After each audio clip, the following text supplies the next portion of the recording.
Hey, this is Anney. And Samantha. And welcome to Stuff Mom Never Told You, production of iHeartRadio's How Stuff Works.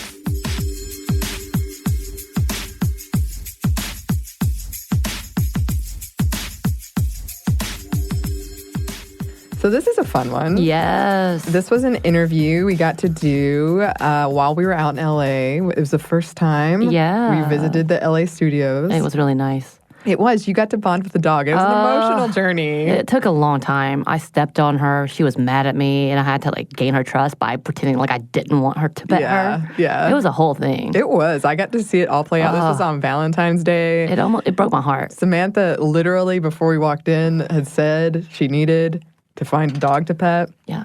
Because we were in LA for several days, so you were away from Peaches and you were feeling the urge. I needed to touch a dog. And you did. Yeah, I said it. I'm going to leave it at that. So our friends over in the LA studio has an office dog. Sophie has her dog there. Yeah. Anderson, Andy, who is an adorable little dog. Also, the name confusion there was hilarious. Andy and Anney was a little confusing.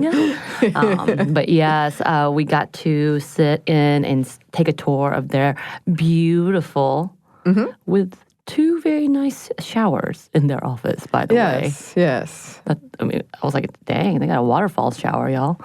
Yes. It was intense, as well as a nice little balcony. It's not little, nice balcony. It was pretty decent size, It was nice, as well as the fact that we got to hang with our sister of our network, Samara Bay. She is starting her podcast with us called Permission to Speak, which is very exciting. She's doing some amazing things. She is a dialect coach. Yeah, and she's worked on Avengers Endgame, Wonder Woman 84, all kinds of things. And now she is also working with women running for office. As we've spoken about on the show, there was no shortage of critiques around women's voices. Right.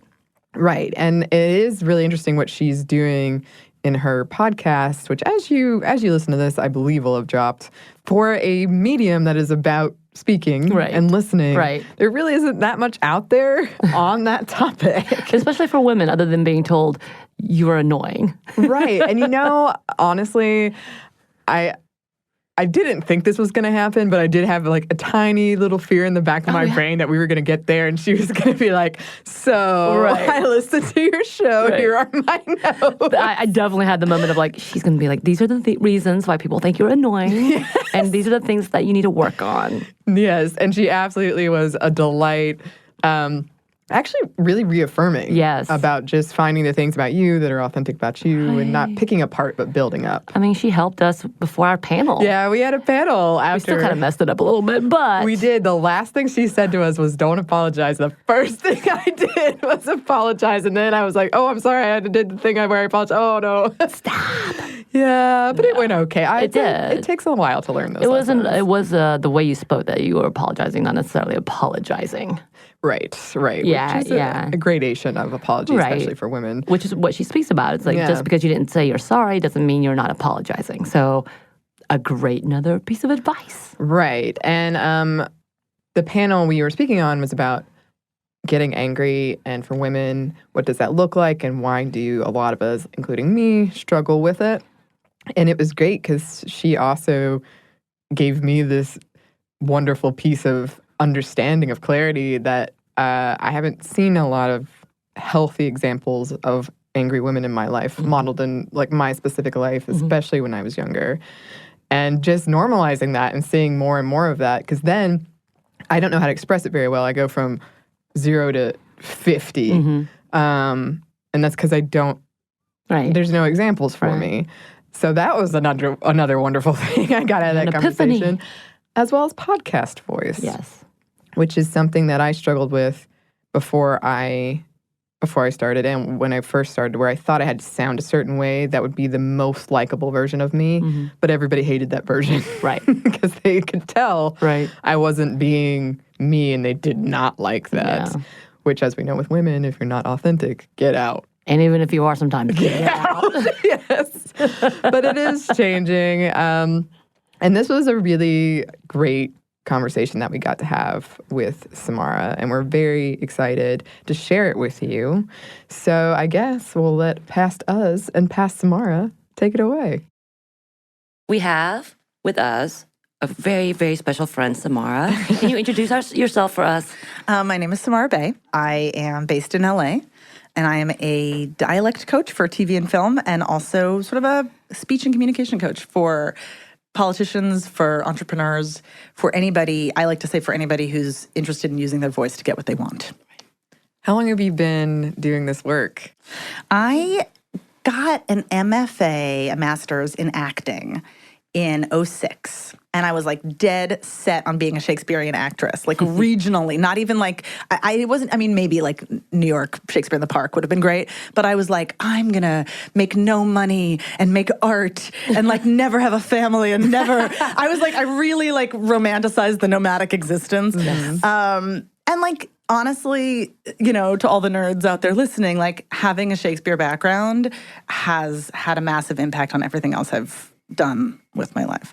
But starting in 2006 when I got out and I moved to New York and was trying to, you know, make the acting thing happen, I had already kind of picked up some mentors in this dialect world. It's a pretty small world. There's like 20 of us total on both coasts. A few, there's somebody in Atlanta, there's somebody in Chicago, but for the most part, that's it. It's like less than 24. And a lot of us actually have the same agent who represents us for TV and film stuff. So like, you know, that's sort of how the work happens.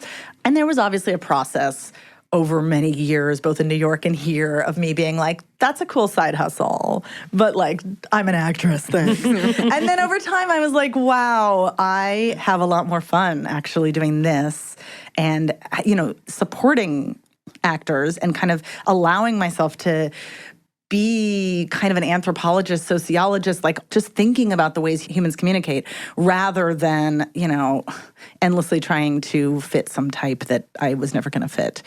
It was like a many-year progression, but really I've been dialect coaching now for like almost 15 years. Wow. And how do you get into something like that? I was reading some of the dialects that you've coached before. Like, how do you even do that? I mean, it is a bit nerdy. It's quite fun because when you're actually coaching somebody, it's very visceral and you're in the space with another artsy person and it feels silly and embodied and kind of just creative. But there is an initial step, which is not uncreative, but it is a little headier, where like if what I'm working on right now is a 1950s North Carolina African-American vernacular for a couple who are like farmhouse, but aspirational educated. That is a specific story, quote unquote, we are telling with that accent. And then for me, it's like I can either just like do a search on YouTube for like North Carolina, the end. Or I can really try to find somebody, hopefully even somebody from an earlier era. There's like, you know, all kinds of, YouTube is kind of a time capsule if you think of it that way. Mm-hmm. And I found this one guy who really fits the bill and is now in his like 80s or whatever, 90s, but would have been the right age at the time. And he did this speech that, of course, made it onto YouTube because of the internet. And it's beautiful. He's from the right place. He has the right spirit of the character. And I break down the sounds using the International Phonetic Alphabet. Wow. I know, it's pretty cool. By the way, that's called IPA, and it is not the same as the beer. But the International Phonetic Alphabet, very simply, is a symbol for every sound. So instead of the letters, which if you have the letter A in a word you don't know, it literally can be a, like apple, ah, like father, aw, like A-W, oh, how cute, aw, a, or like about. Mm-hmm. So that's 5 sounds with the letter A. Wow. And now in International Phonetic Alphabet, we have 5 different symbols, which, by the way, up top, when people take linguistics classes or take speech classes, that's a hard thing to learn, like especially if you're an artsy type. You're like, that looks like math. It's a lot of literally Greek symbols and things like that. But the initial, I mean, I guess I only say that because if anybody here has ever like experienced that, the initial hurdle sucks. But on the other side of it, it's like a secret code to decode everybody's accent. And it works. Do you see that when you talk to people or you're trying to get, like, as you're talking, you're like, I mean, I would like to think I'm kind of kinder than that. And I'm like, what I've discovered about how my brain works is I can kind of either focus on content or focus on sounds. Right. So if I'm actually having a real conversation with people, I am not just being the asshole. It's like, I can tell your A sound is a little flat. I won't lie. But if somebody says like what, like diagnose me, I'll start to listen a little bit closer to that. Oh, yeah. I got nervous. I was like, oh, Anney. We're going to have to talk with her. She's going to be taking notes. Well, We're going to be told. But I'm gonna make it real here, because part of the deal with my version of doing this, and there is sometimes older guard who doesn't treat this the same way because this is how generations work. But for me, who's in my 30s, who is, well aware of like intersectionality, I think it's part of my job to not judge accents at all. Every single person sounds different from every single other person in the entire world. So like we should revel in the ways in which our life has influenced our sound. Right. It's like a thing I should tweet that out. You should. But I believe it. And, and so relatedly, what I want is for people to feel as free as possible with the way they communicate. And actually what I think is like the way that we hear powerful people talk should just change. It's not that we should change. So I'm not here being like, oh my God, you guys are not sounding standard American. Standard American is a made-up accent. By the way, okay, now I'm switching into standard American. This is a made-up accent that exists where it's the most clear, open, energized version of every vowel and consonant sound. It's beautiful and also does not sound like a human, It sounds robotic, yeah. Yeah, and I can tell it, like all of this sort of like color and dynamics in my own voice suddenly starts to go away and I sound really neutral and like, okay, great. Right. What do you do with the neutral person, Well, that's what it seems that they want women to be, is just neutral. Well, yeah, who's they, though? I mean, we've got to, yes. Exactly. Yes, we've got to sort of take charge of what those assumptions are. Right. And also, honestly, be better listeners of other women ourselves. Right. And you did start talking about intersectionality when it comes to how you hear things, and if you critique, you didn't say that word, but I'm assuming a part of what you have to do is critique and just kind of break down what may be happening with a conversation, even and going as far as, okay, let's say I'm asking you, please don't though, I'm asking you to critique me and give me a feedback on what this is. How does that look like when it comes to the fact that I am A, a woman of color, B, English was not my first language, C, I am Southern. What does that look like for you in consideration in coaching? Especially if it's not for acting, but it's really for sort of quote unquote real life. Right. It is not at all about the things you're doing that deviate, quote unquote, from standard American, quote unquote, a made up accent we just talked about, right? Right. It is not about that at all. It is about the ways that I can tell that you, the generic you, one person who would be sitting opposite, the ways that I can tell that you are not allowing yourself to freely be you. I mean, that suddenly sounded very 70s. But, like the ways that we get in our own way because we feel like there's only one way to sound powerful or authoritative because of all kinds of societal stuff. I mean, it's not like what part of my interest in this podcast and in talking more about this stuff is that this is not about like each one of us in our siloed little personal, in our brains has to be fighting this alone, being like, oh God, when will people take me seriously? I don't know. I don't sound like the other people. What we should be able to do, and what I want to like make sure that conversation happens around is like, we're all thinking that. Right. I almost swore because I feel very strongly about this. You should. We can just bleep it out. We all feel this way. Right. I mean, whether it's actual imposter syndrome or just I don't feel like I belong because fill in the blank reason. People have told me I'm too big my whole life. People have told me I'm too small my whole life. People have told me I'm too loud, too quiet, too millennial, too grown up, too, like it's so much stuff that we've, picked up the cues on our whole life and navigated. And like, go us for navigating, the things that society has told us to do to fit in. But like, when we want to stand out, when we want to be on a stage and, give a presentation in a voice that is both ours and also like the, most powerful version of us, we do have to sort of face the ways that we've maybe minimized ourselves. Right. And so what I'm really doing with people is calling out that stuff in a way that's like loving enough that they can actually grow, not like obviously in a way that's like, you're doing badly, so now do better, which by the way, doesn't work. Right, and I have a 4-year-old, also doesn't work with a 4-year-old. You're screaming, just do better. Right, exactly. It's weird. It's weird that doesn't. No, I mean, but that is the thing. Like massaging, like good, like empowered versions of people out of themselves is sort of the secret sauce. Right.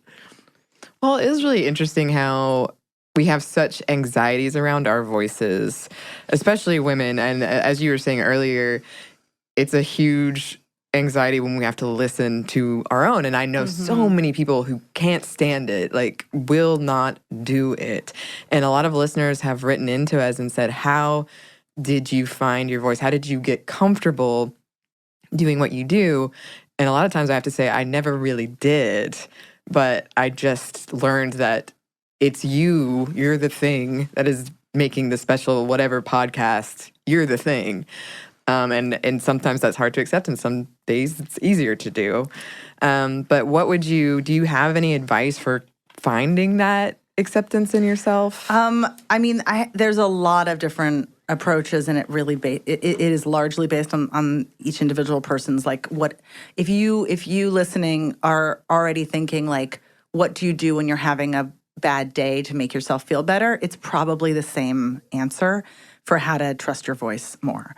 You know, whether it's yoga or meditation or dancing to, you know, your favorite song or hanging out with friends. But my sort of dream is that the version of ourselves that we are the most comfortable with and love the most in private context when we're surrounded by people that get us is the version that we can scale up into our public spheres.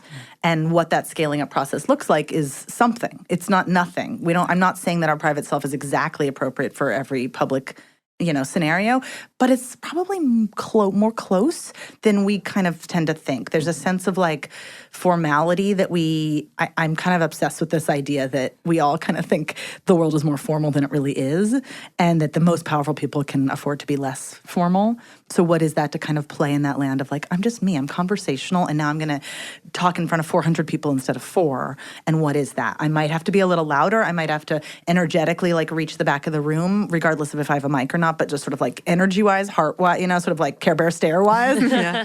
But like, I'd like to think that in almost every profession, and this does range, and I'm not, one-size-fits-alling it here, because, corporate and legal are different than whatever, tech, like everything's different. But I am kind of obsessed with this idea that we can bring our conversational storytelling real selves into public in ways that we don't always trust. Right. We have some more of our conversation with Samara, but first we have a quick break for a word from our sponsor.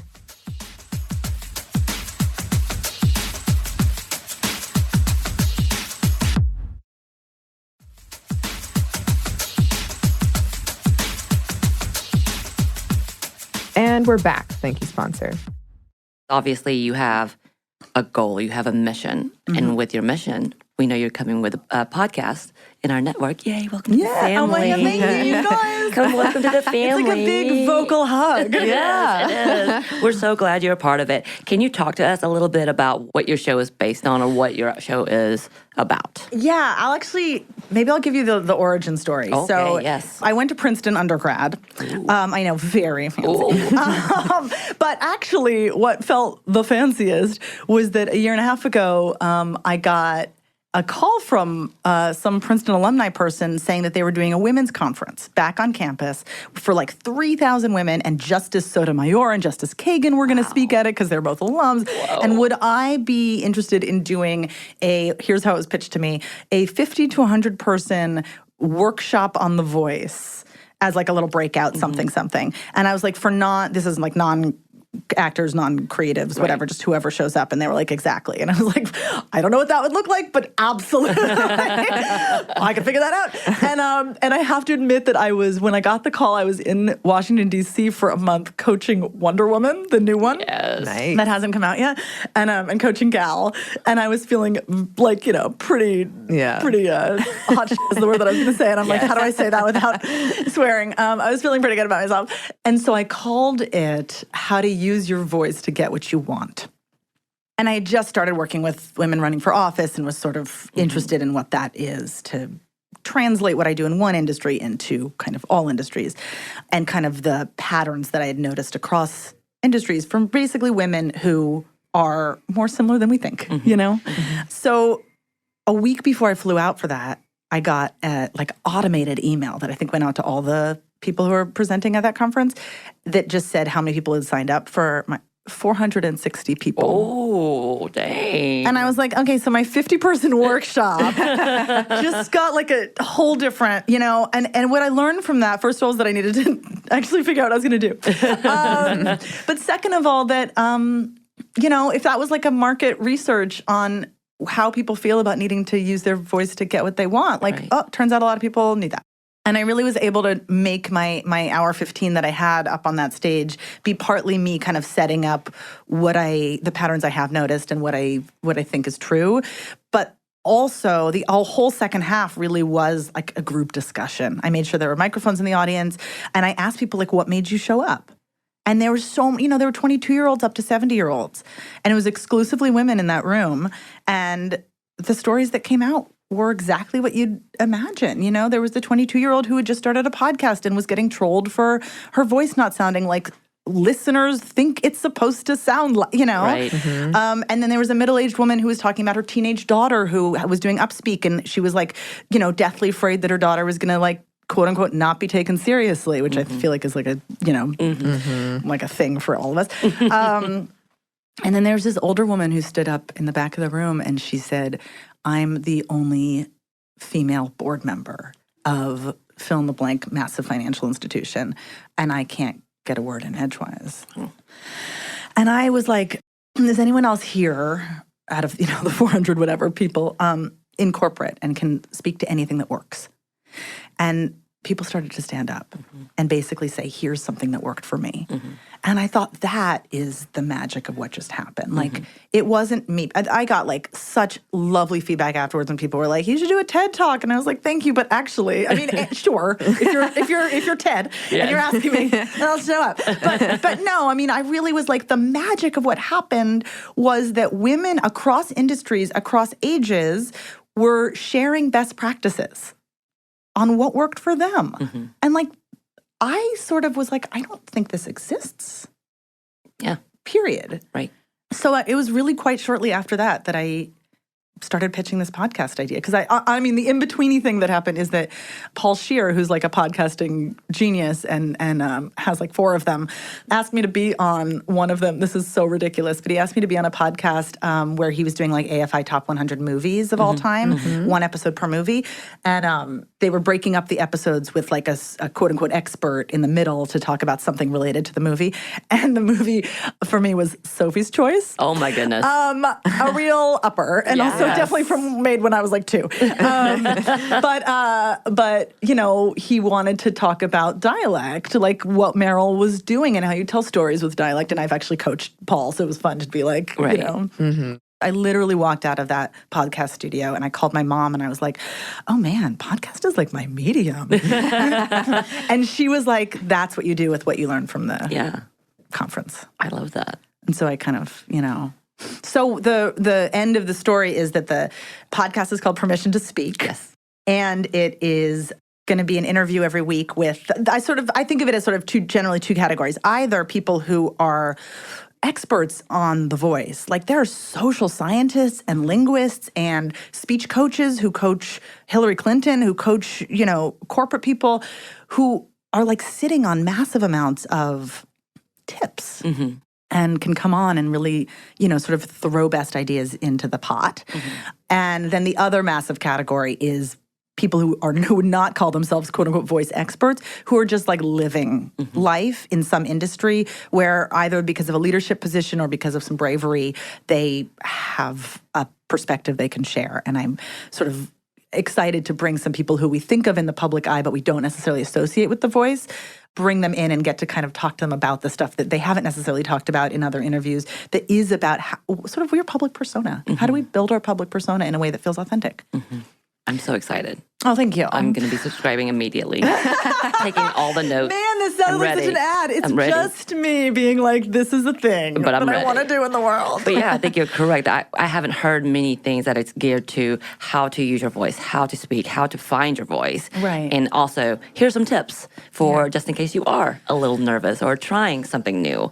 I think this is fantastic. Completely. It really is, thank you. It really is like the super literal version of the voice in terms of like, we can all think about how upspeak and vocal fry and these things we might have been told at some point, mumbling, whatever, are getting in our way if they are results of the patriarchy. I mean, if they're results of like, play smaller, please, we'd like you better smaller, which sometimes, by the way, works in our 20s and doesn't work the older we get. Right. And then it's like, oh, that's interesting. My old tricks that helped me, quote unquote, get what I want when I was younger and cuter in that, way where society is like, aw, aren't serving me anymore. Right. And what that transition is, I think all of us know that moment, whether it's like a big thought about our life or just a little thought in some conversation where it's like, oh, that way that I undermine myself, it helped me back then. It's not helping me right now. Right. And so there is this thing where it's like the literal side of how we use our voice and warm-ups and whatever kind of, I had a voice doctor in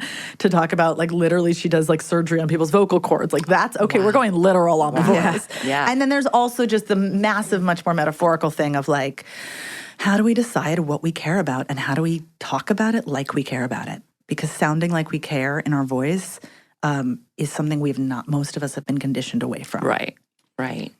And speaking of all of those ideas, when you think of vocal fry, when we think of upspeak, it's definitely very, very gendered. Yeah. Can you give us what you think is the reasoning? Obviously, patriarchal. Yes. That's a blanket statement. In a way, it almost feels like a cop-out, though. If you're like, why patriarchy? The patriarchy. Move on. End of story. But what is your theory, or not even theory, but what are your thoughts on all of that, and why is it so gendered, and why is it used even more and more now, as if it's almost like a new trend to say she has vocal fry? Yes. Done. Well, by the way, it's so not new. Like when I've done some research on it, it's like true. Now it's like our entire, semi-adult life. Like I want to say for the last 15 or 20 years, you can Google vocal fry and find think pieces about how women are undermining themselves. One of my favorite things is I saw in an article about such things that a woman who was writing a really searing piece about like how vocal fry is so gendered, as you say, found an amazing video put out by Duke's Business School with a dude in the middle of the camera talking about how research has been done that vocal fry undermines women's job prospects when they go through like an interview process. That guy ends almost all of his sentences with vocal fry. Of course. And what's fascinating is that, like in this video that is sort of about shaming vocal fry that was produced by multiple people, no one thought to even notice. Right. Yeah. And that's the thing, because there's a thing that linguists say that like sort of throughout time, at least in Western culture, here's how language evolves. We've all noticed. Like now we've all been alive enough to be like, oh, we used to say that word that way, and now we say it this way, or that word is now out of fashion, or there's a new word in English because internet, whatever. And the sort of general linguistic like wisdom around that is that the most creative groups of people when it comes to sort of changing up the way we pronounce things or the way we make verb tenses happen or whatever is often the people on the most margins, often African-American communities, gay communities. And then it gets mainstreamified, quote unquote, by young white women. And then it becomes mainstream because their parents start doing it or whatever. Right. And now it's become a societal thing. So obviously there's a lot of like hot button social justice stuff and what I just said. But the main thing is that the main reason I bring it up is that the way that young women communicate is ultimately what pushes language, what evolves language. So, yeah, we can totally say, like, that upspeak and that vocal fry is like that really, embarrassing thing girls do. Right. Or you can say, it exists everywhere now. Everyone is doing it in certain contexts. Right. And, sure, we can totally point fingers at young girls because what an easy target. Right. Low-hanging fruit. And then we can also say, because this is partly my job, is then we can also say, as those younger women become older, we can take some inventory on ourselves. I think we do not have to be in a black and white world where it's either all vocal fry all the time or not. We can say that is a socialized thing we've picked up to make us seem smaller than we are vocally. Because if we end with vocal fry, it's like, I care about this thing a lot, but like, or whatever, which is like, serves a purpose, which is like, I'm trial ballooning this thing, but like, I don't care that much. Like, I don't know, whatever. Do you guys care? Because if not, we can drop it. It's a thing. It's useful. And then we can also be the same person who gets a little older or for whatever reason faces a potential power position and can take inventory of the things that we did, but don't necessarily have to do. Yeah.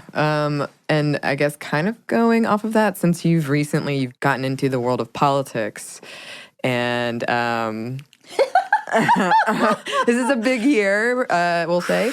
And we've done episodes before about how the media critiques women in politics versus men. And can you speak to your experiences so far, what you've noticed, and how do you navigate that? How do you navigate when you see that Elizabeth Warren's speech has been completely dismissed? Yeah. All of a sudden, you're like, where did she go? I mean, I honestly feel like my answer to that question has a lot less to do with my professional life and more to do with just like my activism friends who are super inspiring to me. And then it is literally a question of like, if the media is going to fall back on old tropes that are not serving us anymore, then like, what can we do to disrupt? Like, what viral things can we do to, Right. But in terms of her actual voice, I mean, I just posted a awesome quote from a Washington Post piece from a few months ago yesterday on my Instagram for the podcast, which is at Permission to Speak Pod. There you go. I'm growing my audience there and would love you to join. Yes. But it's a quote that I loved that I came across when, these two older women spoke at the, let's take a moment, impeachment hearings. In like November-ish, I don't know. And one of them was named Marie Yovanovitch, and she did a beautiful job, and no one quite knew what to like make of her. Like, was she being casual? Was she being formal? Was she serious? Was she emotional? We don't know what to do. And right around that same week, some guy who actually I don't think any of us remember the name of also was on the stand. What do you say? Was also part of the hearing, and somebody in the press had said, as soon as he opened his mouth, we trusted him because he reminded us of Walter Cronkite, the most trusted voice in news or whatever. Oh. And what this woman, Monica Hess at the Washington Post had said was, when Marie Yovanovitch opens her mouth as a 61-year-old, polite, extremely well-educated and elevated woman, we don't have a reference. We just don't. And it's like, Klobuchar said in some early debate when she was like, who's your favorite female president of America? It's like, right, we just don't actually have. And I find, even as somebody who's like interested in this and professionally involved, I find it really hard to like even hold in my head, like what women through time I admire vocally. And I think it actually is kind of a patriarchal dissonance. So part of what I'm interested in with the podcast, but also what you're talking about, is each of us like getting better at noticing whose voices are really cutting through. And if it's a woman, like it's not that the voice has to be perfect. We don't even know what that is. That's not a thing. And it's certainly not a thing we expect of men. Right. But is that voice sounding like it's connected to a heart and to a brain and to a person? And, whatever our definitions of authentic, but that's probably it, something like that. Right. And then can we like try to admire it rather than judge it? Love that. Yeah, I do too. I I definitely feel like a lot of us go through periods where we're very judgmental of other women as women.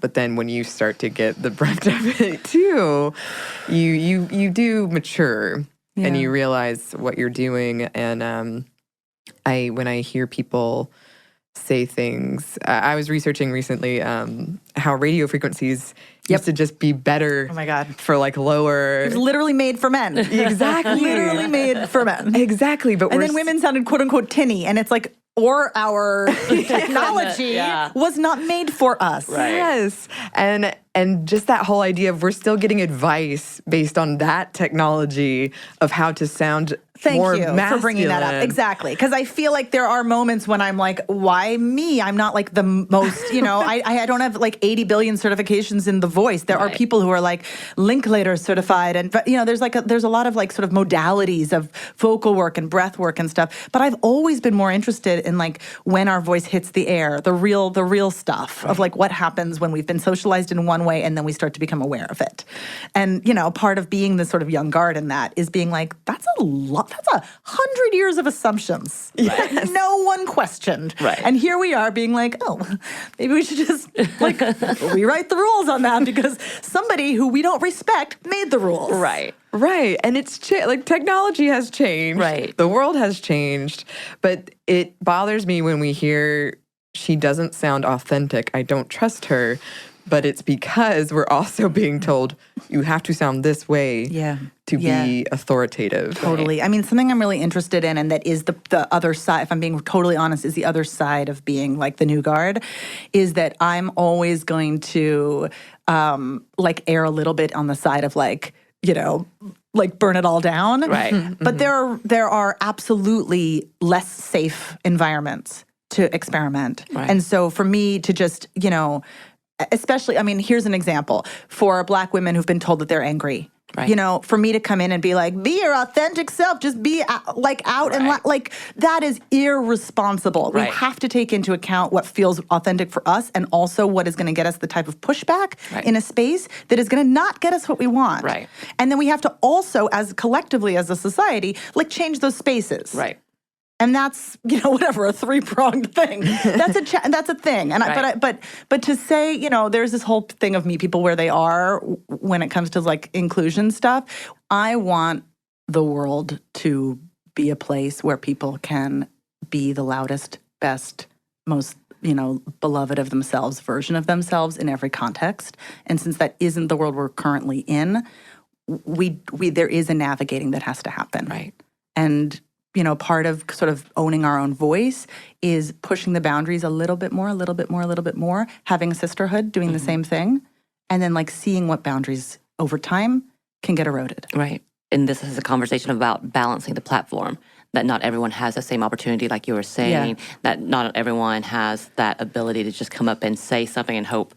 Yeah. Hey. Oh, but I love what you're saying, too, because I've always thought, I mean, I think about this as somebody who has a kid in the entertainment industry, not in the entertainment industry and as a whole, but on set, because actually it's quite rare to have a, he's not a toddler anymore, but, for a while he was. That's how growing up works.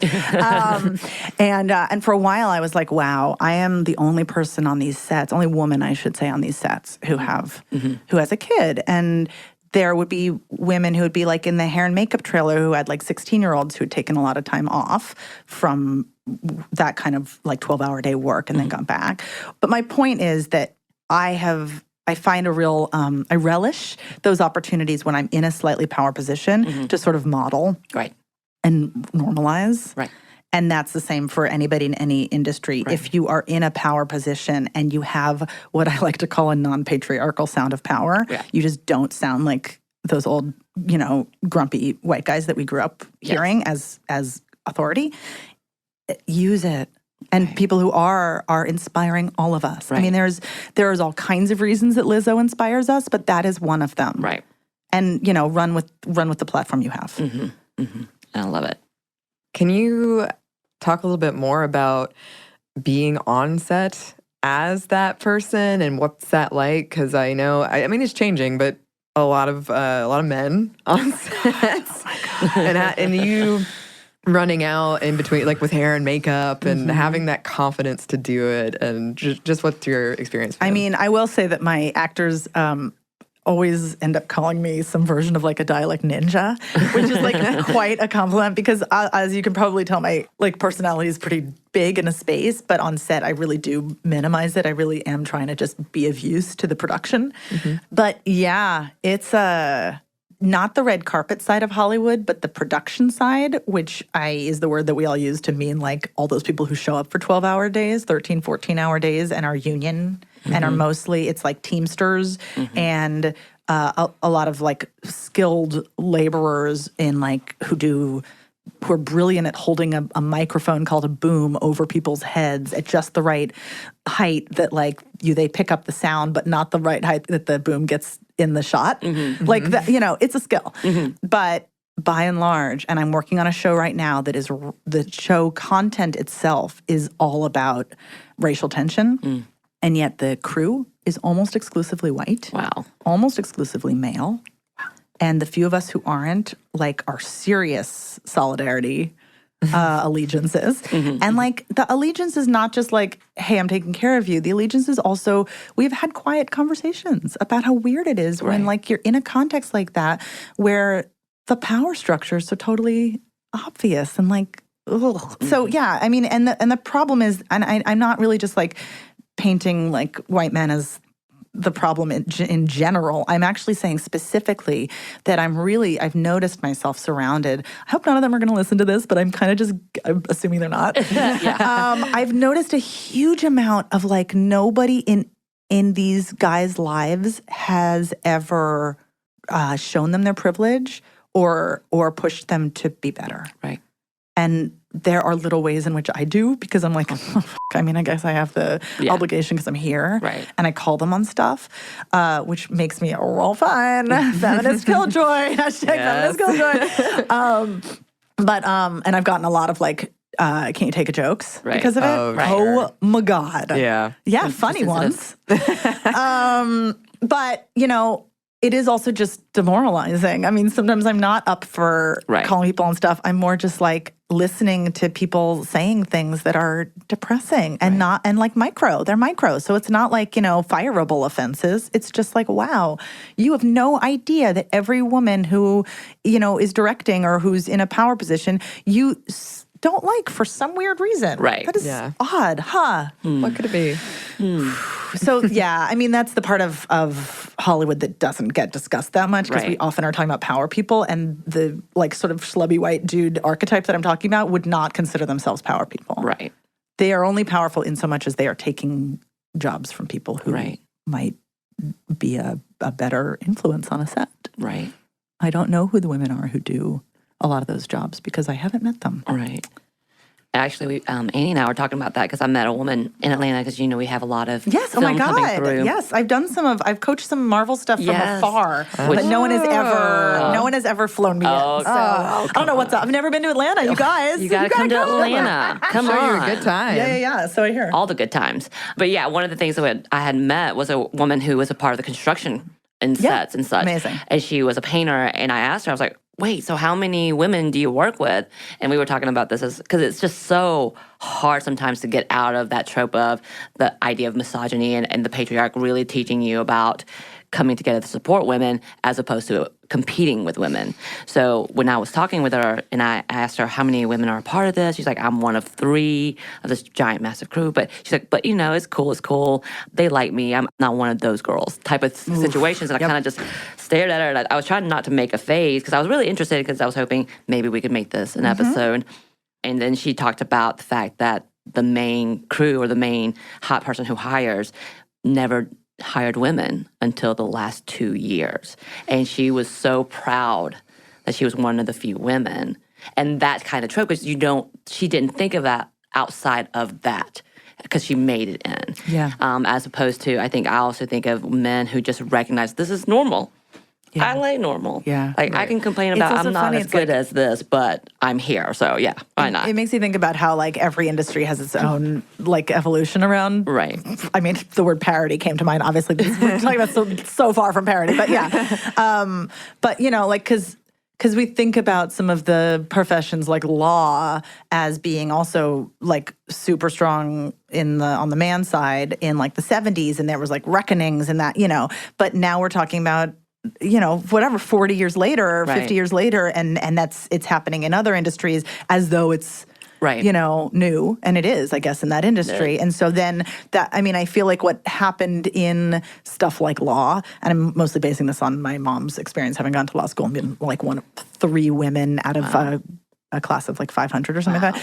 But, is that all those stories we hear about the older women who sort of like slammed the door shut on the next generation coming up, and how that doesn't feel as true for our generation. And then it sounds like, from your story that like, but in every industry they have to go through that phase where the first phase is like, I made it in, screw you. And then the second phase is like, oh, what if we were like a lot of women? Like that would even make work life better. Right. It is. I think it's really interesting to see dynamic shift, and we're talking about what it looks like to, again, give an even platform, bring someone up with you who have not had the same opportunities, same exposures, and what that looks like in our generation. Today, we're going to do our presentation about getting angry, and when you were talking about there's this whole idea of, yes, let's use anger, but you're correct when it comes to the trope of angry Black women. That's not necessarily a tool.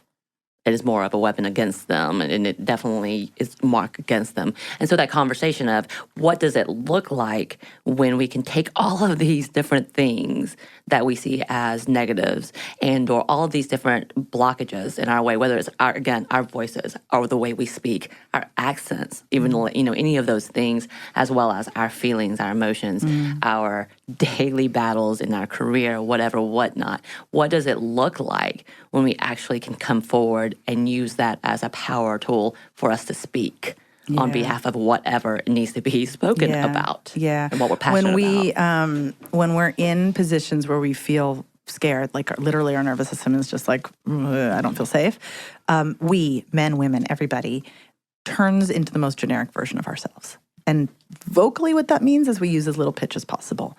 So I like to joke that this is like obviously super gender stereotype, and if it doesn't fit you, I'm thrilled.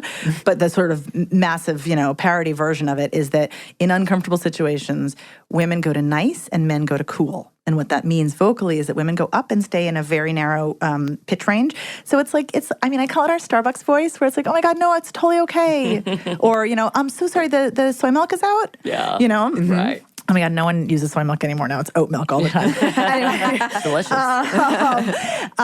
Whereas men traditionally will sense an uncomfortable situation where they aren't, able to sort of be as revealing and vulnerable, and will go down in pitch and also have as minimal as a pitch range as possible. And then it's like, oh no, dude, that's totally cool. Yeah. Oh, totally. Yeah.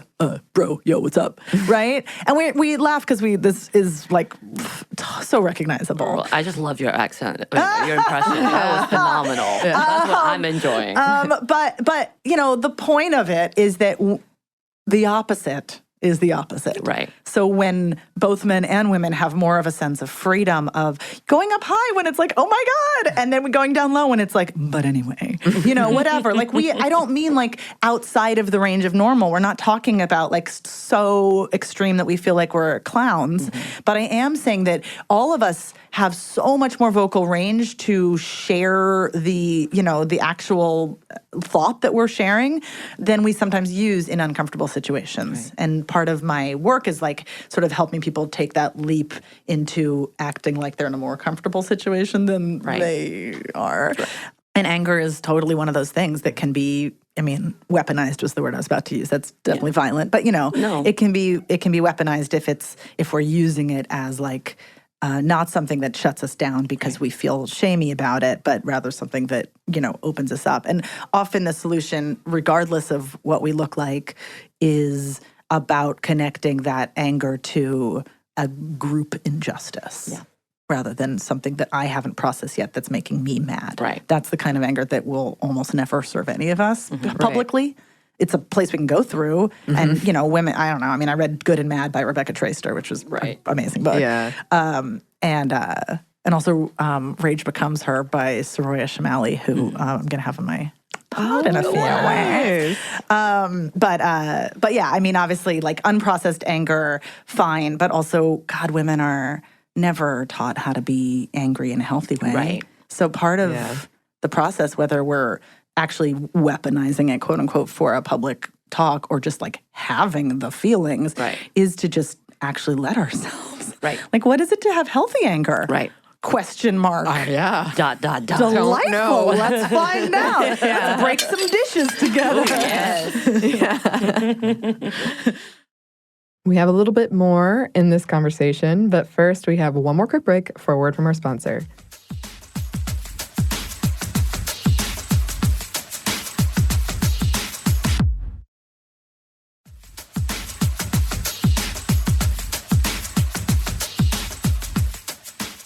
And we're back. Thank you, sponsor.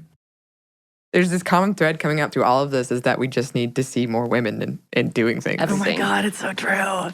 It's so true. And also we need to acknowledge the ones that are doing it. Right. There's so many, like I've definitely been guilty of saying like, but there's no women in power. And then it's like, wait a second. Right. Yeah. I am just not actually taking the second to point out the one, I mean, there's a lot we can learn both from the older generation women who we don't necessarily see ourselves in, the Nancy Pelosi's and the Maxine Waters of the world, who we can revere, but we aren't necessarily like, let me borrow their tricks because that would feel super artificial on me. Right. Mm-hmm. But then there's also obviously like, the lovingly called the squad in Congress. And then there's also people in all kinds of other industries, whether it's in entertainment or in business, who don't necessarily get like as much of a public eye. But obviously part of my dream with this podcast is I can, shine that light. Yeah. And part of actually what I'm doing now is that the final chunk of all of my episodes, I'm asking my guests to bring in a woman whose voice they admire. That's awesome. And we listen to a little bit and we talk about it in a way where we're really pointing out what's working. Right. Because it's just a muscle we need to flex. True. I love it. Yeah, that's awesome. Such a great idea. Yeah. Let's take that. The competition. Yeah, we would immediately tear another woman down. That's what we do.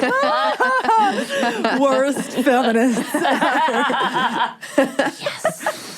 The first episode I did was called Bad Feminist. So. Oh, yeah. No, and I love this. I don't know if your listeners know this, but the British podcast called Guilty Feminist. Mm-hmm. Oh, my God. She's so glorious. Because it's true. I mean, like, our values, our feminist values also hit our, thoughts. Right. And our thoughts are sometimes like, oh, man, I didn't shave my legs and I feel ugly. And it's like, oh, well, God, how do I square those two things? Right. Ay, ay, ay. It's an endless battle. It is. It's like when we talk about, oh, no, you look beautiful naturally. But like, oh, no, I got to get that foundation a little thicker over here.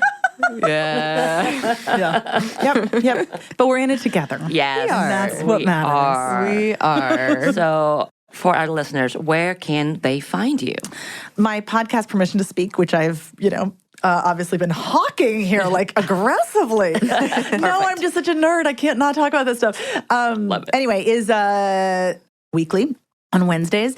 And then it's so important to me that listeners don't feel like they're just listeners, but that they're really part of the community and that they are, really grappling with your own voice in a way where you feel like you can be heard. So if you want to go to my Instagram of @Permission to Speak Pod or a forthcoming website, I'm going to have all kinds of ways to engage because I'm here. We're here. Let's do this together. Yes. Let's do it. Well, thank you so much. Yay. Yeah, this was such a wonderful conversation. Thank you very much. I love what you're doing. This is a fantastic, fantastic idea. Oh, thanks, you guys. We hope that you enjoyed that interview. It really is fascinating how many anxieties we have around our own voices and around other people's voices and how these structures of power have for so long silenced people's voices. Because I do think there's just so many layers of our voices that we have denied or we are just anxious about. Right. I don't know. So it was fascinating to me to hear from her, somebody who specializes in that, of all of these avenues of voice, of dialect and accent, and picking that apart and then finding the thing that is you. Right. And I think she did an amazing job and giving great advice to not just us, but to many people who are trying to find their voice in what she's doing and what she's talking about. Even when it comes to the clinical level of voice and speaking, I think it was really fascinating to kind of have a better understanding of the background and the technology even that may affect what people hear or how people hear us as we speak.